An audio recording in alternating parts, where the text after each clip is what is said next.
12 ರಾಶಿಗಳ ಮೇಲೆ ಸೂರ್ಯಗ್ರಹಣದ ಒಳ್ಳೆಯ ಮತ್ತು ಕೆಟ್ಟ ಪರಿಣಾಮಗಳು. ಸೂರ್ಯಗ್ರಹಣವು ಸೋಮವಾರ ಏಪ್ರಿಲ್ 8, 2024 ಅಂದರೆ ಇವತ್ತು ರಾತ್ರಿ 9:12ಕ್ಕೆ ಪ್ರಾರಂಭವಾಗುತ್ತದೆ ಮತ್ತು ಮುಂಜಾನೆ 1:25ಕ್ಕೆ ಕೊನೆಗೊಳ್ಳುತ್ತದೆ.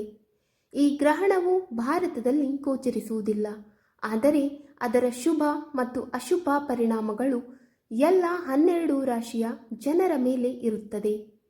ಜ್ಯೋತಿಷ್ಯದಲ್ಲಿ ಸೂರ್ಯಗ್ರಹಣದ ಜಾತಕ ಹೇಗಿರುತ್ತದೆ ಎಂದು ತಿಳಿಯೋಣ. 1. ಮೇಷರಾಶಿ. ಸೂರ್ಯಗ್ರಹಣವು ನಿಮಗೆ ಬಹಳ ಮುಖ್ಯವಾಗಿರುತ್ತದೆ. ಇದು ನಿಮ್ಮ ವೃತ್ತಿ ಮತ್ತು ಉದ್ಯೋಗದಲ್ಲಿ ಉತ್ತಮ ಸಾಧ್ಯತೆಗಳನ್ನು ಬಹಿರಂಗಪಡಿಸುತ್ತದೆ. ಉನ್ನತ ಸ್ಥಾನ ಸಿಗಲಿದೆ. ಗೌರವ ಹೆಚ್ಚಾಗುವುದು. ನೀವು ವ್ಯವಹಾರದಲ್ಲಿ ಉತ್ತಮ ವ್ಯವಹಾರಗಳನ್ನು ಸಹ ಪಡೆಯುತ್ತೀರಿ. ಸಂಪತ್ತು ಮತ್ತು ಸಮೃದ್ಧಿ ವಿಸ್ತರಿಸುತ್ತದೆ. ಆರೋಗ್ಯವು ಚೆನ್ನಾಗಿರುತ್ತದೆ. ಈ ಗ್ರಹಣವು ನಿಮಗೆ ಮಂಗಳಕರವಾಗಿರುತ್ತದೆ. 2. ವೃಷಭ ರಾಶಿ. ನಿಮಗೆ ಮತ್ತು ನಿಮ್ಮ ತಾಯಿಗೆ ಆರೋಗ್ಯ ಸಮಸ್ಯೆಗಳಿರಬಹುದು. ಕುಟುಂಬದಲ್ಲಿ ಅಶಾಂತಿಯ ವಾತಾವರಣ ಉಂಟಾಗಬಹುದು. ನೀವು ವೃತ್ತಿ ಅಥವಾ ಉದ್ಯೋಗದಲ್ಲಿ ಸಮಸ್ಯೆಗಳನ್ನು ಎದುರಿಸಬಹುದು. ಮನೆಯ ಖರ್ಚು ಹೆಚ್ಚಾಗಬಹುದು. ವ್ಯಾಪಾರದಲ್ಲಿ ಲಾಭ ಇರಬಹುದು. 3. ಮಿಥುನ ರಾಶಿ. ನಿಮ್ಮ ಶೌರ್ಯ ಮತ್ತು ಧೈರ್ಯ ಹೆಚ್ಚಾಗುತ್ತದೆ.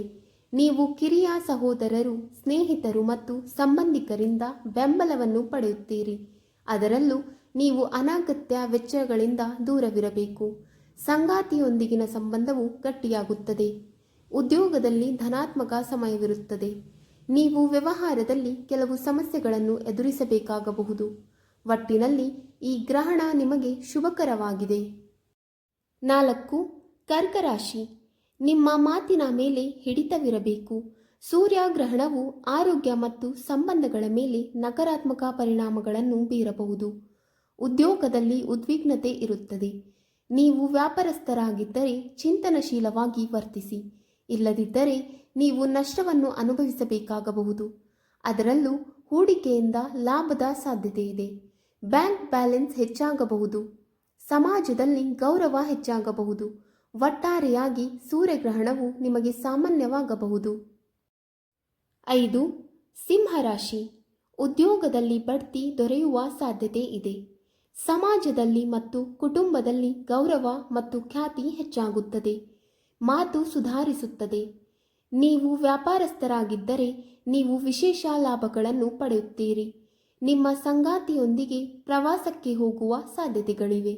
ಈ ಗ್ರಹಣವು ನಿಮಗೆ ಶುಭಕರವಾಗಿದೆ. 6. ಕನ್ಯಾ ರಾಶಿ. ಆರೋಗ್ಯ ಸುಧಾರಿಸಲಿದೆ. ಶತ್ರುಗಳು ಶಾಂತವಾಗಿರುತ್ತಾರೆ. ಪ್ರಯಾಣದಿಂದ ನೀವು ಕೆಲವು ದೊಡ್ಡ ಪ್ರಯೋಜನಗಳನ್ನು ಪಡೆಯಬಹುದು. ನೀವು ಉದ್ಯೋಗದಲ್ಲಿದ್ದರೆ ನೀವು ಸಕಾರಾತ್ಮಕ ಫಲಿತಾಂಶಗಳನ್ನು ನೋಡುತ್ತೀರಿ. ನೀವು ಆಮದು ರಫ್ತು ವ್ಯಾಪಾರ ಮಾಡಿದರೆ ಲಾಭ ಇರುತ್ತದೆ. ಅದರಲ್ಲೂ ಕುಟುಂಬ ಜೀವನದಲ್ಲಿ ಏರಿಳಿತಗಳು ಇರಬಹುದು. 7.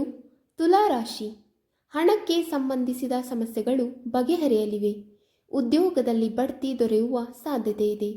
ನೀವು ವ್ಯಾಪಾರಸ್ಥರಾಗಿದ್ದರೆ ಉತ್ತಮ ವ್ಯವಹಾರಗಳನ್ನು ಮಾಡಬಹುದು. ಖರ್ಚು ಹೆಚ್ಚಾದಂತೆ ಆದಾಯವೂ ಹೆಚ್ಚುತ್ತದೆ. ಆರೋಗ್ಯ ಸುಧಾರಿಸಲಿದೆ. ಸಂಬಂಧಗಳಲ್ಲಿ ಮಾಧುರ್ಯವೂ ಹೆಚ್ಚಾಗುತ್ತದೆ. 8. ವೃಶ್ಚಿಕ ರಾಶಿ. ಈ ಗ್ರಹಣ ನಿಮಗೆ ಒಳ್ಳೆಯದಲ್ಲ. ಕೆಲಸದ ಸ್ಥಳದಲ್ಲಿ ನೀವು ಸವಾಲುಗಳನ್ನು ಎದುರಿಸಬೇಕಾಗಬಹುದು. ಹಣಕಾಸಿನ ಸಮಸ್ಯೆಗಳು ಬರಬಹುದು. ನೀವು ಸಂಬಂಧಗಳ ಬಗ್ಗೆ ಚಿಂತಿಸುತ್ತಿರಬಹುದು. ನೀವು ತಾಳ್ಮೆಯಿಂದಿರಬೇಕು. 9. ಧನುರಾಶಿ. ಸೂರ್ಯಗ್ರಹಣವು ನಿಮಗೆ ಮಂಗಳಕರ ಫಲಿತಾಂಶಗಳನ್ನು ನೀಡುತ್ತದೆ. ಉದ್ಯೋಗ ಮತ್ತು ವ್ಯವಹಾರದಲ್ಲಿ ಅದೃಷ್ಟ ನಿಮ್ಮ ಕಡೆ ಇರುತ್ತದೆ. ದೂರ ಪ್ರಯಾಣದ ಸಾಧ್ಯತೆಯೂ ಇದೆ. 10. ಮಕರ ರಾಶಿ. ಈ ಗ್ರಹಣವು ನಿಮಗೆ ಮಿಶ್ರ ಫಲಿತಾಂಶಗಳನ್ನು ತಂದಿದೆ. ನಿಮ್ಮ ಆರೋಗ್ಯವನ್ನು ನೀವು ಕಾಳಜಿ ವಹಿಸಬೇಕು. ಕೆಲವು ಕಾರಣಗಳಿಂದ ನಿಮ್ಮ ಅಹಂಕಾರಕ್ಕೆ ಧಕ್ಕೆ ಬಂದರೆ ತಾಳ್ಮೆಯಿಂದ ವರ್ತಿಸಿ. ಇಲ್ಲದಿದ್ದರೆ ನಷ್ಟ ಸಂಭವಿಸಬಹುದು. ನಿಮ್ಮ ಸಂಗಾತಿಯನ್ನು ಚೆನ್ನಾಗಿ ನೋಡಿಕೊಳ್ಳಿ. ಕೆಲವು ಪೂರ್ವಜರ ಆಸ್ತಿ ಅಥವಾ ಪಿತ್ರಾರ್ಜಿತದಿಂದ ನೀವು ಇದ್ದಕ್ಕಿದ್ದಂತೆ ಸ್ವಲ್ಪ ಲಾಭವನ್ನು ಪಡೆಯಬಹುದು. 11. ಕುಂಭರಾಶಿ. ಸಂಗಾತಿಯೊಂದಿಗಿನ ಸಂಬಂಧದ ಬಗ್ಗೆ ಉದ್ವಿಗ್ನತೆ ಇರುತ್ತದೆ. ಪಾಲುದಾರಿಕೆ ವ್ಯವಹಾರದಲ್ಲಿ ನೀವು ನಷ್ಟವನ್ನು ಅನುಭವಿಸಬಹುದು. ನಿಮ್ಮ ನಡವಳಿಕೆ ಬಗ್ಗೆ ತಾಳ್ಮೆಯಿಂದಿರಿ. ನೀವು ನಿಮ್ಮ ಸ್ವಂತ ವ್ಯವಹಾರವನ್ನು ಹೊಂದಿದ್ದರೆ ಪ್ರಗತಿಯ ಸಾಧ್ಯತೆಗಳಿವೆ. ಆರೋಗ್ಯದ ಬಗ್ಗೆ ಗಮನ ಕೊಡಿ. 12. ಮೀನರಾಶಿ. ರೋಗಗಳು, ಶತ್ರುಗಳು ಮತ್ತು ಸಾಲಗಳಿಂದ ನಿಮಗೆ ತೊಂದರೆಯಾಗಿದ್ದರೆ ನಿಮಗೆ ಪರಿಹಾರ ಸಿಗುತ್ತದೆ. ಅದರಲ್ಲೂ ನಿಮ್ಮ ಸಂಗಾತಿಯೊಂದಿಗೆ ನಿಮ್ಮ ಸಂಬಂಧವನ್ನು ನೀವು ಸುಧಾರಿಸಬೇಕಾಗಿದೆ. ವೆಚ್ಚಗಳ ಹೆಚ್ಚಳದಿಂದ ನೀವು ಆರ್ಥಿಕ ನಿರ್ಬಂಧಗಳನ್ನು ಅನುಭವಿಸುವಿರಿ. ಕೆಲಸದ ಕ್ಷೇತ್ರದಲ್ಲಿ ನೀವು ಸಮಸ್ಯೆಗಳನ್ನು ಎದುರಿಸಬೇಕಾಗಬಹುದು. ವೀಕ್ಷಕರೇ, ಈ ವಿಡಿಯೋ ಇಷ್ಟವಾದಲ್ಲಿ ಲೈಕ್, ಶೇರ್ ಆ್ಯಂಡ್ ಕಮೆಂಟ್ ಮಾಡಿ. ಮುಂದಿನ ವಿಡಿಯೋಸ್ಗಳಿಗಾಗಿ ಚಾನಲನ್ನು ಸಬ್ಸ್ಕ್ರೈಬ್ ಮಾಡಿ. ಧನ್ಯವಾದಗಳು.